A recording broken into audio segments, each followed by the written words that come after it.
In July 711, King Roderic, Visigoths, faced Tariq ibn Ziyad's army with roughly 3 times the troops.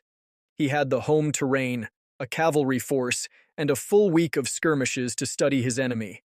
8 days later, Roderic was dead, his army was gone, and the Visigothic Kingdom, which had ruled Iberia for over 2 centuries, effectively ceased to exist. This was a story of a kingdom that had already collapsed before the battle began. Historians like David Levering Lewis argue that the fall of the Visigoths was less a conquest and more a political implosion, and why that changes how you read the entire history of al-Andalus. And there's one figure almost no popular account focuses on: a Christian nobleman who handed Tariq the ships, the intelligence, and possibly the battle itself. His name was Count Julian. His motives remain one of the most contested questions in medieval Iberian history. I'll come back to him. The Visigothic Kingdom had ruled Hispania since the 5th century.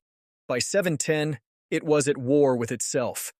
Roderic seized the throne by force, displacing the sons of the previous king, Witiza. That created a fractured nobility, 2 factions, 1 crown, and an active civil war in the north against the Basques. According to the Arab historian al-Makar, Roderic was actively fighting the Basques in the north when news came of an invasion in the south. He turned his army around and marched to meet Tariq. Here's what most retellings get wrong. Roger Collins, in his study of the Conquest, puts both armies at under 3,000 men each. David Levering Lewis estimates closer to 33,000 Visigoths versus 12,000 for Tariq. The exact numbers are contested, but every source agrees Roderic arrived with a larger force. The Visigoth army was largely emergency conscripts, peasants with axes and slings, mostly unarmored.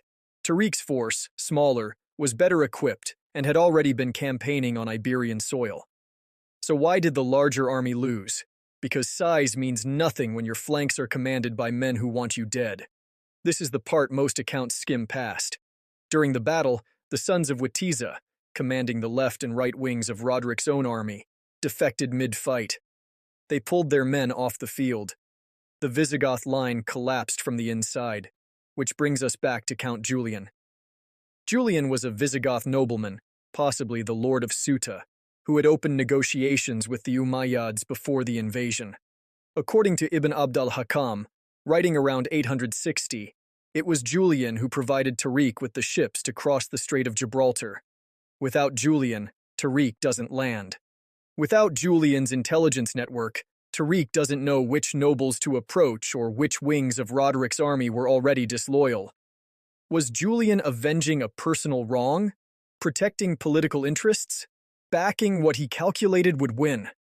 The sources don't agree, and that ambiguity is historically important.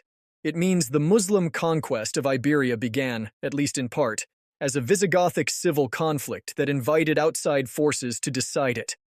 That is the argument Lewis makes in God's Crucible, and it reframes everything. Al-Andalus didn't emerge from a foreign invasion crushing a stable kingdom.